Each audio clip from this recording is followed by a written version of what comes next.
Thanks for watching our show tonight, Polygamy, What Love Is This? I'm your host, Doris Hanson, and the subject and the practice of polygamy is the focus of this show.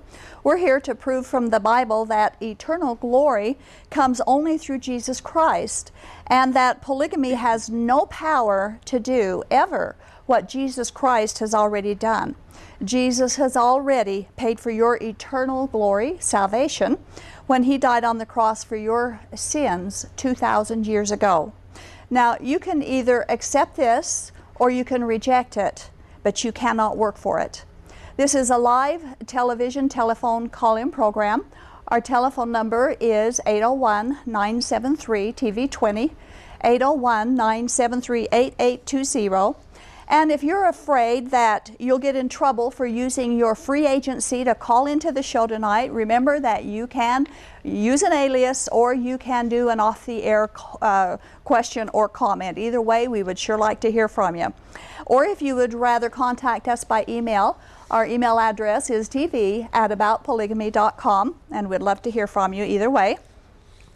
You can watch all of our previous television programs on our website, whatloveisthis.tv. You can tell folks that perhaps haven't seen any of the shows yet that they can go there and watch all of our previous programs on streaming video. Also, remember that we do have a monthly discussion group in the Salt Lake area. We meet once a month. And if you have been or are in a polygamy group and you think this would be beneficial to you, please let us know and we'll be happy to give you the details.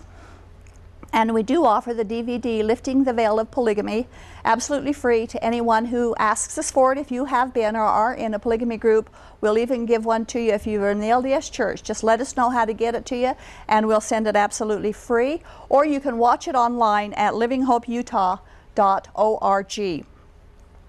Our website describing the work that we do with and for those in polygamy groups is shieldandrefuge.org.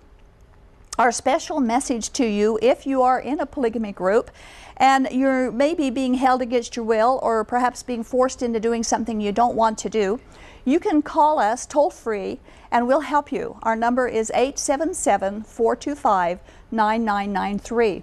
Now, whether you're watching this live tonight or whether you're watching it on streaming video on the internet, we will help you if you call that number. If you're in a situation and you want to get out, we will help you out.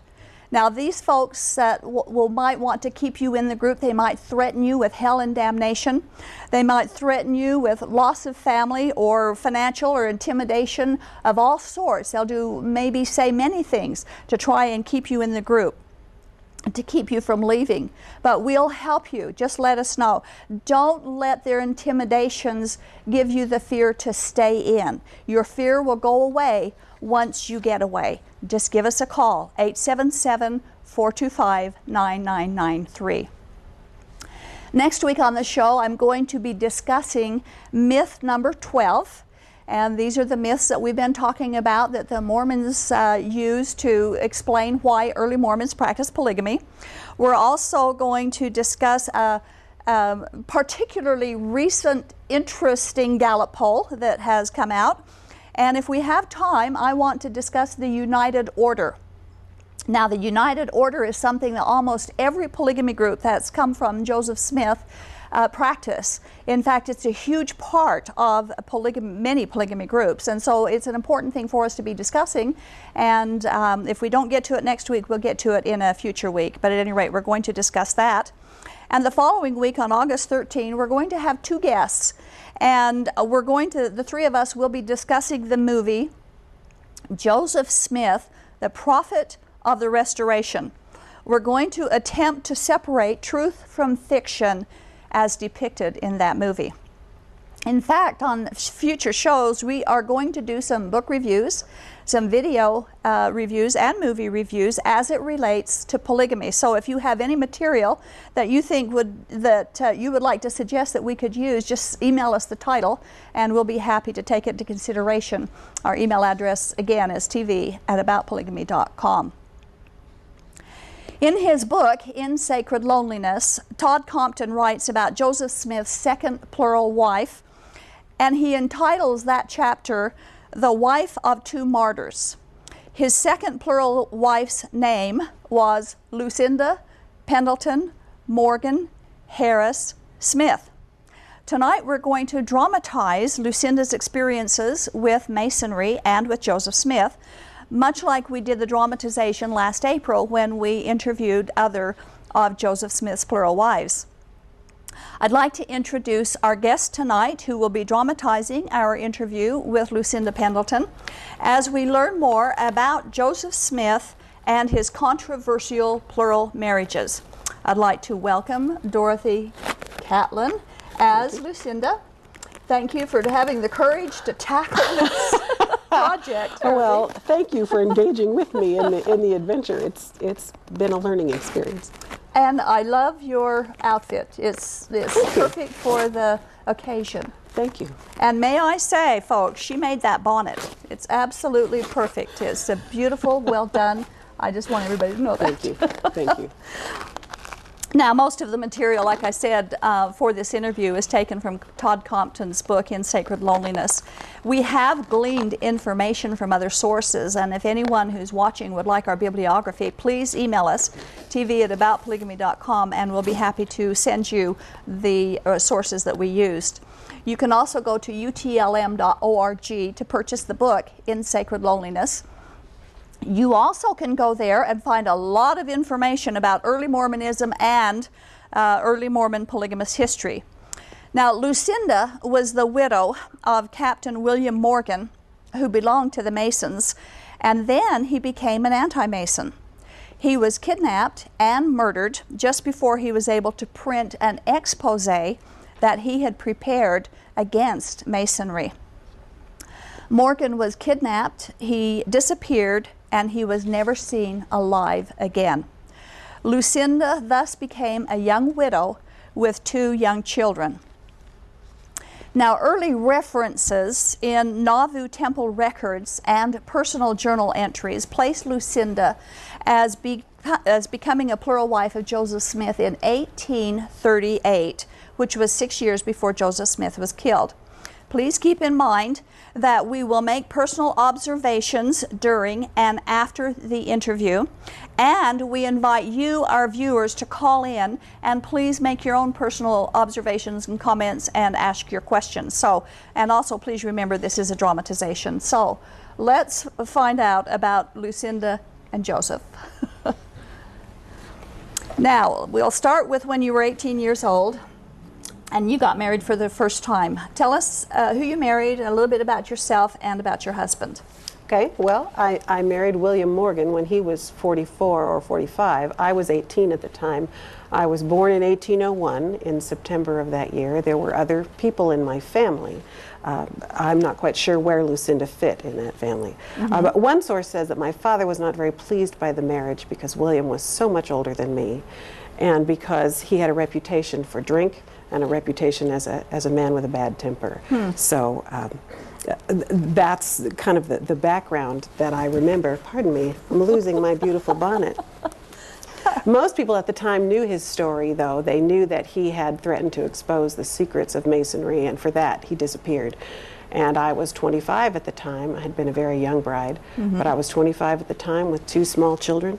And there was so much sensational publicity that surrounded his disappearance. Accounts were published in all the papers. I was questioned repeatedly, both by the public and the press, regarding the facts, what I knew, what I had experienced. I was absolutely certain that he would not have left me under any circumstances without telling me what his intentions for any period of time. So I was strongly suspicious that he'd been a victim of foul play. But I'm getting ahead of the story. Okay. So do you know, would you tell us when your husband and William Morgan's involvement with Masonry began? About 1825. That was the year he received a York Rite degree. He was initiated as a Royal Archmason at Leroy, New York, where we were living then. Okay. Now, after being in Masonry for about a year, Morgan, together with 2 other men, planned to print an expose of Masonic ritual. Would you tell us the events that led up to this decision for them to expose Masonry and why it was such a dangerous project? Well, William's reputation among Masons was always suspect. Like I said, he had a reputation as a heavy drinker and a man with a temper. About a year after his initiation, he had signed a petition for a new charter, for a new lodge at Batavia. But some of the Masons there objected, saying he drank too much, he owed too many people money, and so a new petition was drawn up without his name on it. And that made him so angry that he determined to print an expose of all of their secret rituals. Kind of like a vengeance, I'll get even with you thing. Yes, and he struck up a partnership with a man named Miller, who was a printer, and another man. And it was a very dangerous project because when Masons are initiated, they take an oath on pain of death that says they will not reveal their secrets. Okay. So you're now the mother of 2 children, a girl and a boy. It's July of 1826, and news of this project of printing this expose leaks out. What happened? Well, William had been continuing to attend Masonic meetings up until that time, but once the news got out, he began to be legally harassed. He was arrested, but the first time he managed to obtain bail and was released. He was able to finish his manuscript and send that off to the printer a couple of weeks later.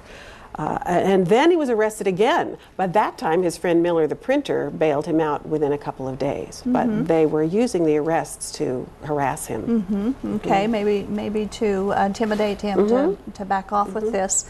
Well, after his arrest and his release from jail, you met another man who was going to play an important future role in your life. Of course, you didn't know that at the time.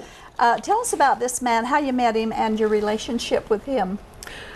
That was George Washington Harris, and he was a silversmith, some say even a jeweler. He lived in the apartment beneath ours in Batavia, and he was very friendly toward us. He actually, over the next year or so, he became a very close friend of the whole family, me and my children. And when there was a plot being hatched against my husband and Miller the printer, another man, a Mason, came to George and told him of the plot, and so George came and warned us, and after that, both my husband and Mr. Miller began to carry weapons as a precaution. Wow. So was Mr. Harris a Mason? He was. He was part of that Batavia Lodge along with my husband, but he was expelled just a few days before William disappeared, and he never again had anything to do with Masonry. Even later on in Nauvoo, when Mormons were rushing to join the Nauvoo Lodge, George did not. Interesting. In September of 1826, another important event took place. You've got a very colorful life here, I want you to tell. Very. Tell us about that. We haven't even started yet, have we? Oh no. Well, just after the book's proofs were produced, Miller's printing press was set on fire. Oh. Now, they were able to extinguish the fire before it destroyed the building, but it was kind of a wake-up call for all of us about how dangerous the project was going to prove to be. I see. Now, I find that very interesting that the printing press that was going to expose Masonry was set on fire before the expose could be printed, and it was torched the same way that several years later the printing press that was going to expose Joseph Smith's Polygamy was torched. And Lucinda is here in both circumstances. I find that too coincidental for comfort. Anyway, not long after this, your husband left your living quarters, and it was at sunset, and he went to go to work, but something was different about this particular night. Tell us about that. Well, I remember it was a Sunday night, and it was about sunset. He left to go into the village where the printing was going to take place, actually was currently happening, and he expected to return home by morning. I expected him to return home in the morning, but as it turned out, that was the last time I saw him. He was arrested that night and charged with theft, but immediately released for lack of evidence. Then shortly after that, probably within hours, he was jailed for a puny debt that he owed a local innkeeper, $2.69. But they let him out the next day, and that's an interesting story itself, which we won't go into right now. But just as he was coming out into the street, a band of men came and seized him and hustled him into a carriage, and he was never seen publicly again. Does that sound like a setup, doesn't it? Oh, like it was a absolutely, definite setup absolutely. For him to be. And so what was your reaction to Oh, that? that was the beginning of the most horrible week of my life. I was terrified. I didn't know where he was. He had left on a Sunday night. By Tuesday morning, when I hadn't heard from him, I contacted the sheriff, but very shortly it became apparent that he was part of the plot. He was part of the abduction. I thought I might ransom William by offering up the papers, the manuscript that he had been working on. So then there was a whole lot of discussion with the sheriff. Who should go with me? I couldn't do it there. I had to go do it up in Canandaigua. It had to be a Mason who went, and on and on and around, and I was just frantic to know where my husband was. The man who finally agreed to go was a virtual stranger to me, and I had to show him the papers before he would consent. And then travel with him. And then travel with him, this man I barely knew. Yeah. So how old were you now? How many children and ages? I was 25, and I had two small children. I had a 2-year-old and a 1-month-old baby. Oh. I had to take the baby with me, but I managed to find somebody to keep the 2-year-old. But to pick up the story, once we were up in Canandaigua, that was by about noon on Wednesday, I rented rooms in a tavern, and the man who was with me, Mr. Ketchum, took the papers and went out, and so I was alone in this town where I'd never been before, and he was gone for hours. When he finally returned, he said the Masons didn't trust him. Some of the papers were missing. He told me that William would not be killed, but they had to have all the papers before they would let him go. He gave me $2 to get home, and he offered me more money if I would get the papers that were missing back from the printer. And he promised me he'd try to find out where William was and let me see him. Well, then he left, and I came home. But I still had no idea where my husband was. I didn't know if he'd been hurt. I didn't know if he'd even been killed. I was terrified, you can only imagine. Yeah. And on the way home, an innkeeper along the way informed me, he was a Mason, of course, that I might not see my husband for a year. I might not ever see him again, but that I and my children would be taken care of. Well, I wanted no part of any help from the Masons at that point. I was terrified of them. By the time I arrived home, Mr. Harris, George, had heard that there were threats against the printer, and both he and Mr. Miller had locked themselves into their offices. So there I was. I had no friends or relatives in the county, no money, no property, no means of supporting myself and my 2 very young children, and my health was not good. As you can imagine, I'd had a baby a month before. Just a month ago. So you can imagine how horrible a week that was for me, and that really was only the beginning. Yeah, goodness sakes. Now later I heard that William had been taken secretly within a couple of days up to Fort Niagara to stand trial, a mock trial before the Masons up there. And then he was weighted and thrown over the falls, or thrown into the river below the falls. There's some conjecture about what actually happened to him. Nobody really knows for sure.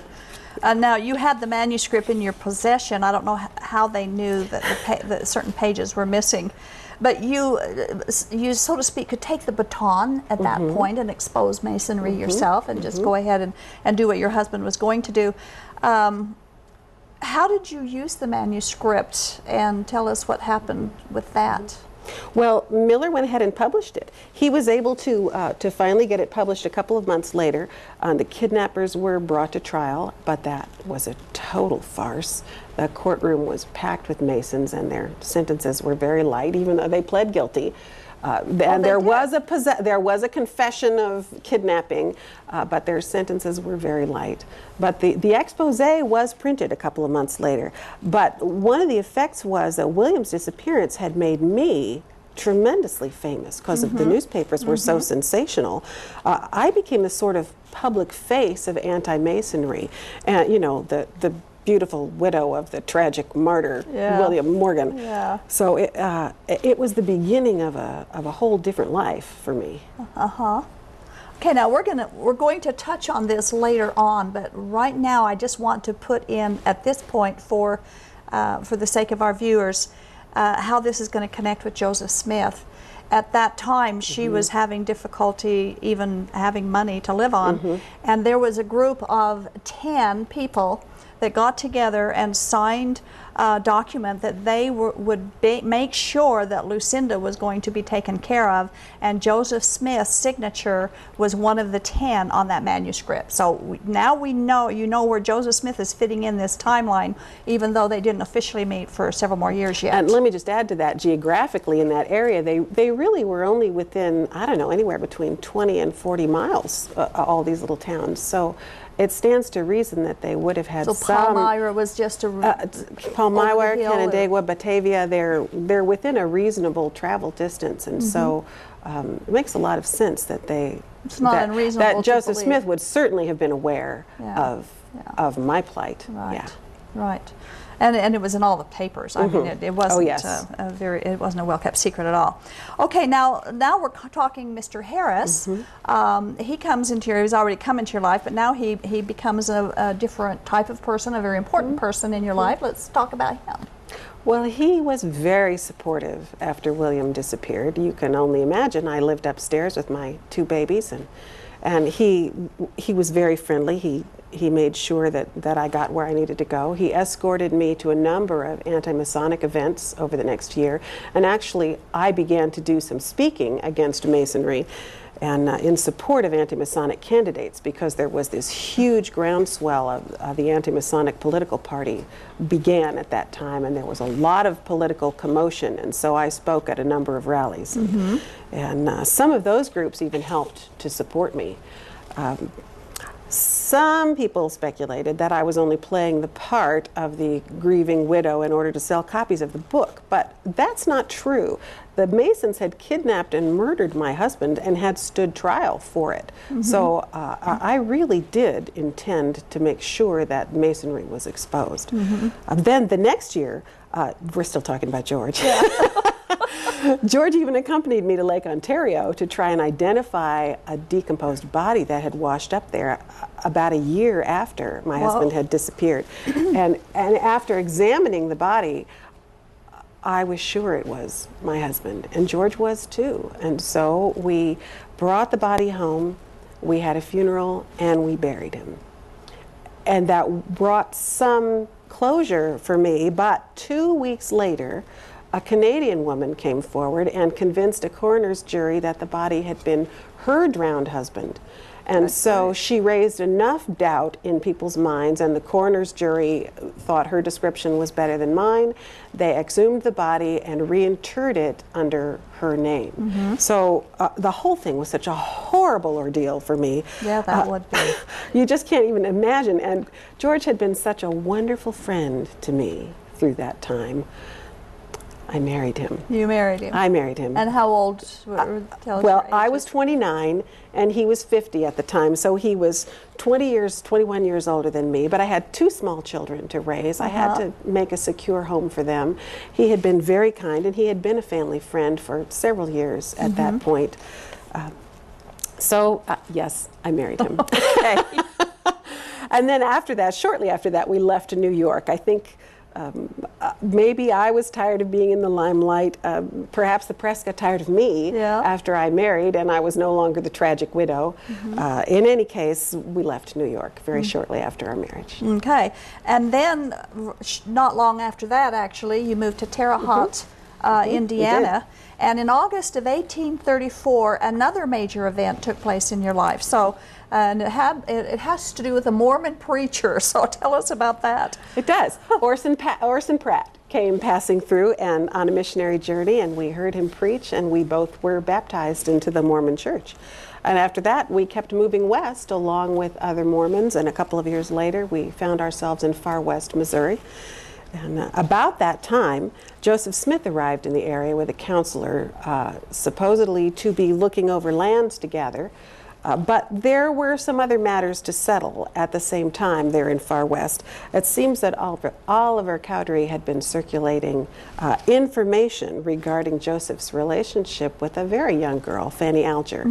And so Joseph's final discussion with Oliver Cowdery over it took place in our home there in Far West. Joseph seemed to trust my husband's discretion, and my relationship with him began to develop from that point on. Okay.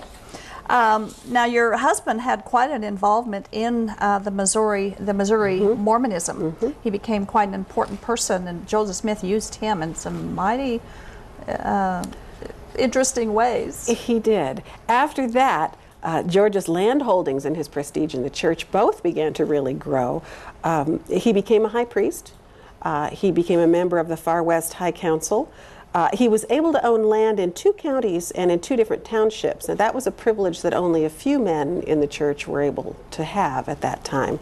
That same year, both George and I received a patriarchal blessing from Joseph's own father, which was significant in our lives. Wow. So when Joseph Smith announced that he was leaving Kirtland, Ohio for good and coming west, George was appointed one of only 3 people to go and meet him en route and make preparations and welcome him properly. And so he carried out those instructions to the letter, and Joseph and his family came to stay with us in our home. And so they lived in your home? They lived in our home. Well, how long did how'd that work out? How long did they stay there? For about 2 months, and then they moved into their own home. Okay, well, 2 months is long enough. Actually, an odd event, or secret event, I should say, occurred most probably, during their stay in your home. Would you like to tell us about that? Here's what I will tell you. It was most likely during that period of time that I married Joseph Smith as a plural wife. I was 36 and married to George Harris, who was 57. And I continued to live with George as his wife. But Joseph was only 32, and my other husbands were much older than me. Okay. Now, I take it that you and your husband were rather close. Did he know? Was he aware of this relationship with Joseph? Most historians believe that he was aware. And there is some conjecture that he might even have given his opinion or given his permission for Joseph and I to have the relationship we had. As I said before, Joseph trusted my husband's discretion, and he was available to Joseph for many positions in the church. How very odd! How very odd that so-called prophet of God would resort to this kind of behavior. Your husband grew to be more important now to Mormonism and to Joseph Smith after this stay in your home and probably the secret marriage. How did he develop in Mormonism? Well, there are some interesting things that took place after that time. He may actually even have been a member of the Danite Society. Now, I can't say for certain. They were very secretive, but he did participate in at least one expedition, the raid on Gallatin, where Millport was burned. George was along on that expedition. In any case, he was prominent enough among Missouri Mormons to be indicted by the state of Missouri for treason, among other crimes. Wow. So he got to be pretty deep into the Mormon problems there. Now, the Mormons brewed up trouble again while you were there, and so they moved on to Illinois. And the historical record shows evidence of a close bond that was between the 3 of you, you, your husband, and with Joseph Smith. What evidence is there for that? Well, after we lost our home in Missouri, the prophet specifically invited us in writing to live directly across the street from him in Nauvoo. And here, I still have the letter, so I'll read it to you. We were actually given the lot across the street from his family. He wrote, "I write to you to say that I've selected a town lot for you just across the street from my own, and immediately beside yours, one for Mr. Cleveland." Well, our neighbors on the one side were Judge Cleveland and his wife, Sarah, and he was a Mason, and she, like me, was one of Joseph's plural wives. Okay, how he's surrounding himself with interesting people, isn't he? I'd like to mention right now that we're taking telephone calls. If you want to call in, our number is 801-973-TV20. 801-973-8820 if you have questions or comments that you would like to make about this story that we're dealing with tonight. One of Joseph Smith's plural wives, Lucinda Pendleton Harris, Morgan Harris Smith. And she was a polyandrous wife. She and her husband, George Smith, were legally married, and she married Joseph Smith, who was also legally married. So we've got a little, a bit more than a triangle going on that one. But anyway, we'd like to hear from you. Well, and we were talking about how important George was to Joseph, and there are a couple of things I want to add at this point. There in Nauvoo, after we left Missouri and come to Nauvoo and built our home across the street from Joseph and his family, George became a member of the Nauvoo High Council. Later on, he held a number of offices. He served as president of the Nauvoo City Council, alderman of Nauvoo, acting associate justice, and did you know he actually had a room in the Nauvoo Temple? He did. He did. He also was mentioned in a revelation that is in the Doctrine and Covenants as a member of High Council for the Cornerstone of Zion. Wow. Wow, he was entrenched, wasn't he? He was quite important. Joseph really must have trusted him. a huge trust in both of you. I think that's for the this case. to take place. And of course, I think that as we get further into this, the information from Masonry, I believe, probably had a lot to do with this as well. Now, your husband, I think I would say conveniently, was sent on a mission. What did this do for you and Joseph Smith's relationship? Well, it was very convenient, of course. George was sent off toward the east to gather funds and information and materials for church publications. And he was away about 14 months. And we lived right across the street, so that was actually very convenient. Incidentally, that same year, I was baptized by proxy for my first husband, William Morgan, and he was one of the very first people to be baptized in that manner after Joseph's revelation concerning it. Interesting is that, yeah. And you were only his second plural wife. They think Fanny Alger was, some don't consider her a wife, just an affair, but so this was just as Joseph Smith was beginning to get into this polygamous lifestyle. Well, and he had not yet revealed the revelation regarding polygamy, but we had already established a relationship of long standing. Right, right. Okay, later in 1842, Sarah Pratt, who happened to be a friend of yours, was approached by Joseph Smith to become one of his plural wives. And here she is married to Orson Pratt, and Joseph Smith wants to marry her like he has with you, just another one of his married plural wives. And Sarah was, she didn't put up with that for a minute. She was incensed with Joseph for doing this, and you're her buddy, you're her companion, and she came to you with her complaint. Would you explain that to us? She did. Sarah had been my friend, and it was her husband Orson that had first proclaimed to us the message of Mormonism, but she had had several run-ins with Joseph over the subject of polygamy, and some very pointed ones. And let me read you what she said about me in this newspaper article. She granted this interview in 1886, I believe. And here's what she said in the interview. Mrs. Harris was a married lady, a very great friend of mine, and when Joseph made his dastardly attempt on me in 1842, I went to Mrs. Harris to unbosom my grief to her, which she did. To my, this is Sarah talking, to my utter astonishment, she said, laughing heartily, "How foolish you are! Why, I'm his mistress since 4 years." Now, why I would have used the word mistress, I'm not sure, but it is certainly true that Joseph Smith and I were engaged in a relationship for several years by that point. And you know, when I read this, I suspect that when Lucinda used the word mistress rather than wife or plural wife, that she isn't taking polygamy seriously. That's possible. That she considered her relationship with him not as a wife, but as a mistress. That's very possible. Which is... I'm not going to comment on it. Well, okay then.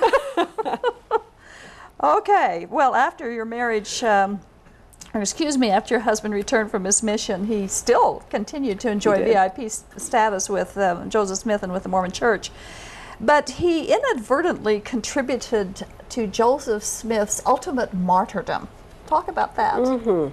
Well, when the Nauvoo expositor publicly dared to state that Joseph Smith was a polygamist. George was president of the Nauvoo City Council. He was presiding over the meeting where they discussed what to do about it. He's the one who spoke out strongly that the press ought to be demolished.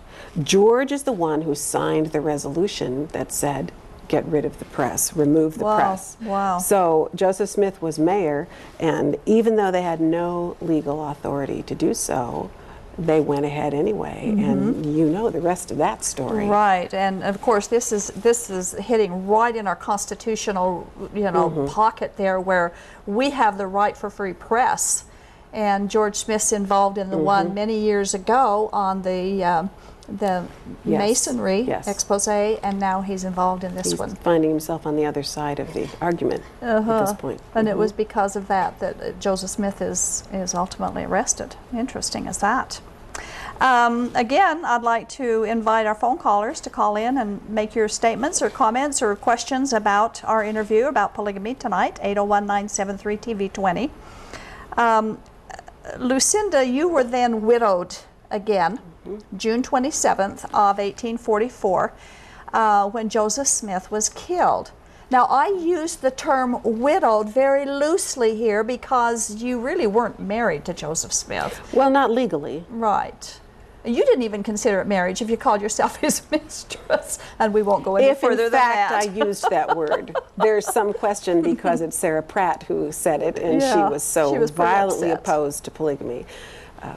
Right. But I was overwhelmed with grief when Joseph and his brothers were killed. When they brought the bodies back, I stood at the head with my face covered, weeping. Emma and the children were there also, but it was very public. It was no secret how I mourned him. As a matter of fact, there was a journalist, B.W. Richmond, who was a guest in the Mansion House at that time, and he had just called on me a few days earlier to inquire about my first husband, William Morgan, and his anti-Masonry.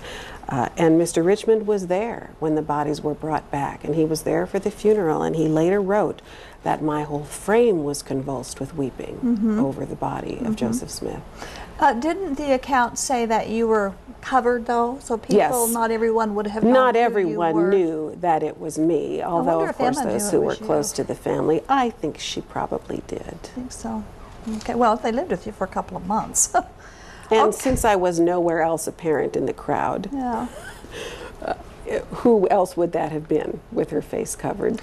You know, I get the sense as I read this, and we talked about this a little bit ago, that Joseph Smith and Lucinda had kind of a relationship, more than just sexual. Obviously, that was part of it, but they just had maybe a soulmate kind of relationship where Joseph could really talk to her, where maybe he couldn't talk to Emma and he couldn't talk to someone else, but he could talk to you. It just seems like I got that flavor as I was reading through these accounts. I think that's possible, and there are sources out there that say his relationship with Emma was prickly at best after other women began to enter the picture. And, so I think that's possible that he and I were able to converse at a level that he really didn't have that freedom with anyone else. Yeah, that seems that way.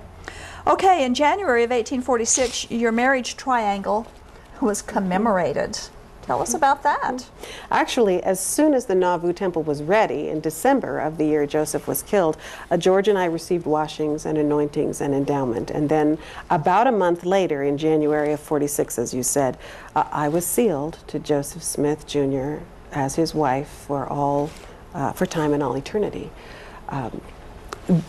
George himself stood proxy for Joseph in that ceremony, and it was officiated by Brigham Young.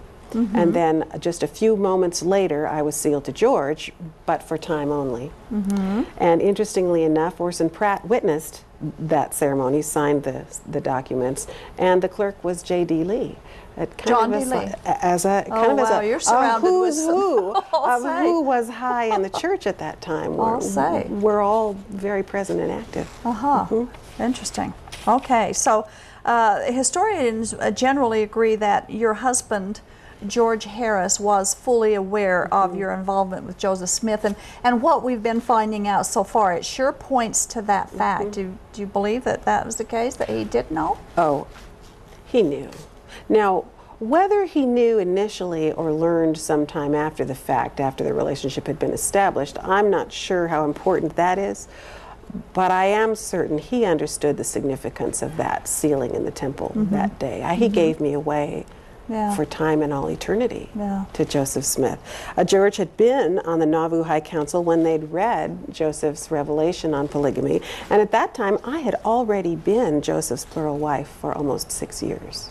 And he had, by the time Joseph Smith was killed, he had 34 plural wives. Yes. And George Smith surely would have been that, possibly even involved with some of them. But just one more little detail I want to add here, and that is that later on, after the Nauvoo Temple was destroyed, there was some concern that the record of that sealing between myself and Joseph Smith had been lost. You and I didn't talk about this before.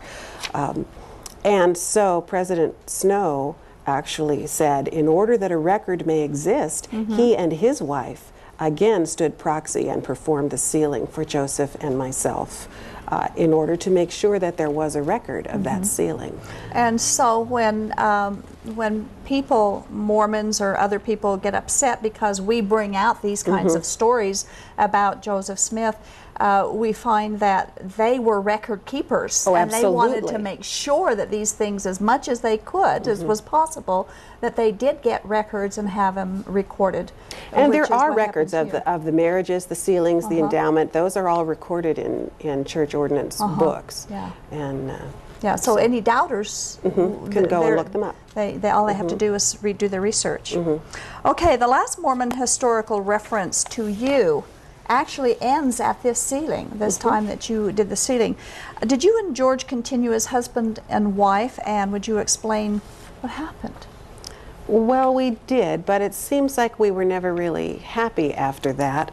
George was no longer as powerful as he had been in the church after Joseph died, and by 1850 we were living apart. Some people think that's because it was simply a marriage of convenience, not love. Some people think that I never really viewed George as a husband, but more as a father figure. In any case, in 20 years of marriage, we had no children together. And it does seem like I just simply left him. And maybe that's what he offered Lucinda when she was a widow, that he would just offer that protection and the convenience of having... And that seems very likely to me.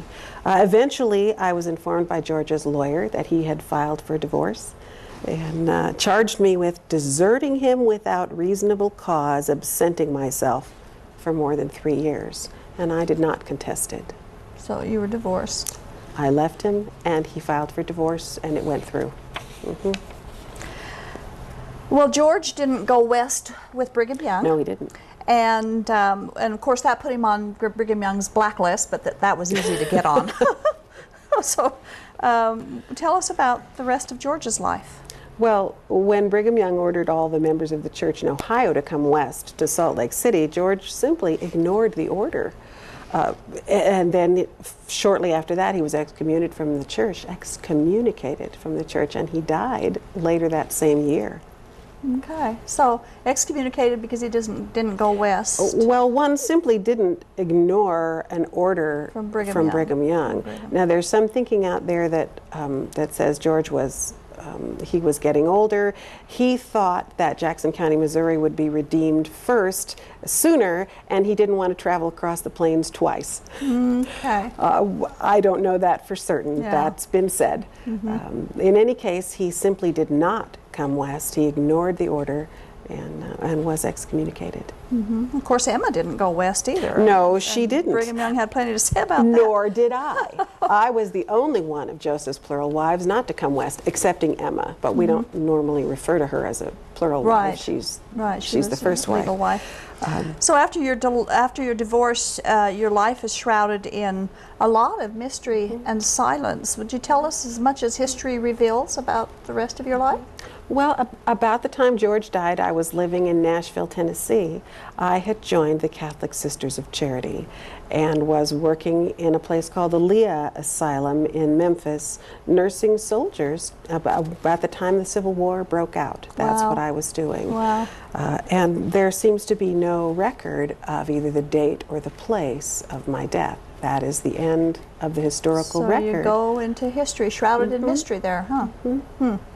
Interesting you went from Mormonism to the Catholic nunnery. One wonders about that.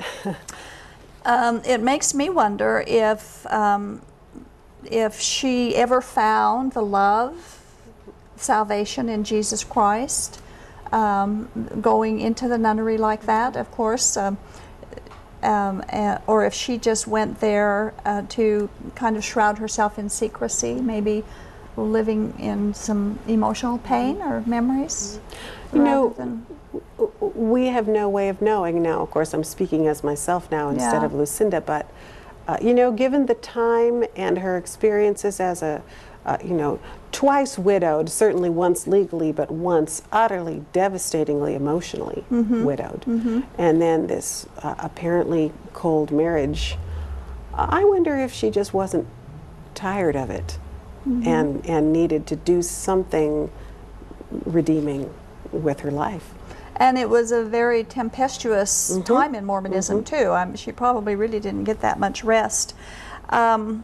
We want to discuss, if we have the time, the connection between Masonry with William Morgan and Lucinda and George and Joseph and the Mormon temple ceremonies and the endowments that so closely almost copied the Masonic expose that William Morgan was going to bring about. But we do have a phone call, so let's take the phone call, and we're inviting our viewers to go ahead and call in. We've got time for you to call in, ask your questions, or make your comments. So Jody from Spanish Fork is calling. Hello, Jody. Hi. Hi, you're on the air. It's my understanding that Lucinda was married to Joseph Smith in the temple before he married Emma. In the temple. I believe that's true. He took his endowments with 2 or 3 plural wives before he did with Emma. I believe that's true. That was, let's see, we were sealed in the temple. I don't have the date right in front of me in the Nauvoo temple, but that information is readily available. I think it was, oh golly, I think it was about 1838. It was right after the temple was, 42. It was right after the temple was fully functional. It was in January of 40, hang on, it's here. 46, I think. Now see, I've given you 3 different dates. Whenever the Nauvoo temple became fully... But he did get sealed to plural wives before he got sealed to Emma. That is a historical fact. Yes. Okay. Okay, thank you. Is that your question? I'm sorry, I can't come up with the date right on the top of my head, the year, but that's easily verifiable because Joseph and Lucinda were married, were sealed in the temple right in January, and that temple had only opened, become fully usable in, I think, December of 18... If you would like to make a call, She hung up. Well, maybe she heard you anyway. Okay, I didn't know she had hung up. Okay, yeah, it was... Oh, you know, that's not true, because I was sealed to Joseph in 46 in January. After so his let's death. correct this. Yes, after he had died. So at least with Lucinda, that sealing did not take place before Emma's, because, well, I don't know, was... Well, I can find out. Yeah, that would be a date worth looking which up. the wives, and Sandra Tanner knows. Yeah, and I didn't put about those this things on in one of our exact shows. sequence in my research that I brought with me tonight, so... Okay. Okay, well, I hope Jody got your question answered. Have we confused you thoroughly? We've got callers calling in, but we don't have any ready yet to ask their questions. So we're still open for phone calls. Now let's talk in the information that you have been able to glean from this. The Masonry connection is just too coincidental, and the fact that Joseph Smith was on that list of 10 signatures to help take care of Lucinda right after she's widowed. And she has the manuscript that's going to expose Masonry. Joseph Smith has friends who are Masons. They opened Masonic lodges in Nauvoo, and it became the fastest growing lodge in America, I believe, at least at the time. And then the ceremonies are, tell me what you think about. Well, Joseph apparently believed that he had the truer, purer form of Masonry. And there's some thought out there that he understood that there were genuinely ancient secrets embodied in the Masonic rituals, and that he, through revelation, had discerned what those secrets really were. So, and he wanted to restore. In fact, he made the comment that he was going to restore true Masonry, just like he was going to restore the true gospel. Right. So he had a restoration complex. Okay, line 2, we have an anonymous caller. Hello, Anonymous, you're on the air. Hi, Doris. Hi. Just wanted to, I'd always wondered, it's a great topic tonight, I appreciate your addressing this. I'd always wondered if Lucinda had given this document that Captain Morgan was going to expose to Joseph Smith. And the reason for that is, having studied both, it's interesting that what he was going to expose was the first 5 degrees of Freemasonry, otherwise called the Blue Lodge. Yes. And the information in that, as far as the penalty section, exactly follows the original LDS Temple endowment. You know, the book actually is still, you can still get a copy of it. You can actually get it from Utah Lighthouse Ministry. I just looked at the website today. And the original title of the book was fascinating. It's Illustrations of Masonry by one of the fraternity who has devoted 30 years to the subject. But it is available for purchase from Utah Lighthouse. So yeah, I would go there and look at what there's posted there on the website, and you can, there are actually other websites where you can read the material that's in the book yourself, but it's still readily available.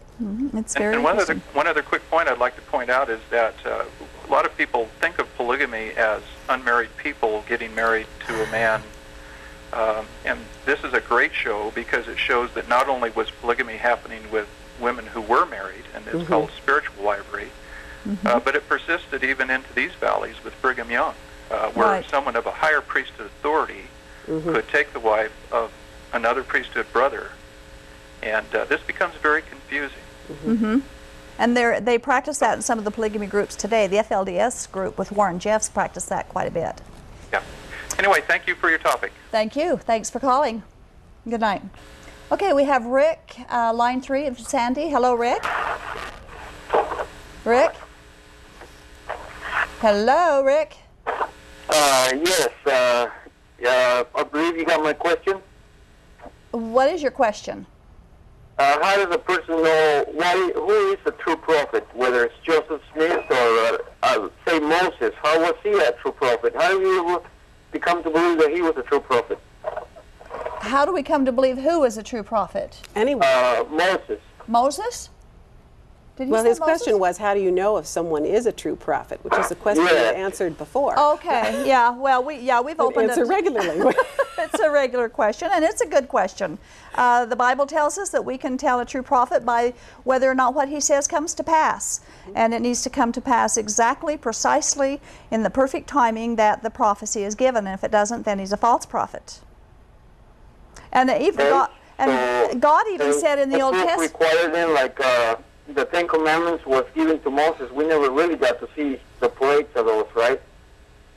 Well, Moses threw them to the ground and smashed them to smithereens when he came down from Mount Sinai. Right. So okay. No, and then he went back. Then he went back up and got them, and he put them. He got the plates again, and that went into the Ark of the Covenant, and it was there for decades, dozens of years. Maybe even 100 years or more in the Ark of the Covenant, and many, many people saw them. Okay, many saw them, and so many know them to be true. Okay, what do you think about Joseph Smith being a prophet? Joseph Smith had too many prophecies that did not come to pass at the timing that he said they would, and he also contradicted the already revealed will of God, so we have to conclude that he is not a true prophet. Okay, that's a good answer. Okay, I'll go ahead and think about those things there. Okay. I appreciate your time. Thank you. You're welcome, Rick. Thanks for calling. Thank you. Bye. Good night. Well, we are getting to the end of the show. Well, we are. And I would just add, anyone can come along and claim to be a prophet. That's right. The question really is, does what he says come to pass? Because that's the the mark of God's word speaking through him. And what I want to say here to this is, quickly, is God even said in Deuteronomy, if what he said comes to pass, Yes. and he tells you to go worship other gods, ignore him. Ignore Don't him. be afraid of him. So, you know, even at that, because, you know, the devil can prophesy something and Right. then make it happen and make it look like that it was from God. Okay, quickly, an off-the-air question. When Sarah Pratt rejected Joseph Smith's advances, what was Orson Pratt's reaction? Oh, that's interesting. Let me answer that, because I just looked at that today. At first, Orson sided with his wife. And Joseph threatened to destroy both Orson Pratt's reputation and Sarah's if Orson did not come back in under and toe the line. And apparently, at one point, Orson was actually either excommunicated or in danger of excommunication. But then Sarah, I guess, moved away, distanced herself from him, and he came back to the fold. Back into the church. And he was a big pro-polygamist at that He point. was. There are some very interesting things that Sarah wrote or are attributed to her regarding his relationships, Orson's relationships with younger women. Well, it's getting to the end of the show again. Thank you, Dorothy. I really welcome. appreciate It's been this. an adventure. It has been a good bit of information. I'd like to make a statement here on a remark that John Taylor made. He said the one-wife system degenerates the human family and has always proved a curse to a people. Now, I doubt that there's very many people who would actually believe and agree with what John Taylor said. We know the Mormon people are monogamous, and there are also a lot of monogamous couples in and within polygamy groups. And so we couldn't, would we say that John Taylor was speaking the truth here? And if he was, are all monogamous, whether Mormon or otherwise, practicing a degenerate lifestyle? Of course, all the early Mormon leaders taught that polygamy, you either practice polygamy or be damned. And so what does the word damned mean? Is that still in effect? Is damned just another word that they have redefined? Well, you know, we're grateful that we have a God who doesn't change definitions, and who doesn't change the gospel or the salvation plan. The gospel has always been salvation is by grace alone, through faith alone, in Jesus Christ, our God and our Savior alone. The gospel tells us that God became flesh and he died on the cross for our sins. And we are bringing the gospel to you so that we are giving you the opportunity to follow either an impossible plan of salvation by works, or you can pick God's salvation plan, which is by grace, and that's how you get your eternal glory, is by grace through faith. We want to thank you for watching the show tonight. Thank those who called and you who watched, and we hope to see you again next week on Polygamy. What Love Is This? Good night.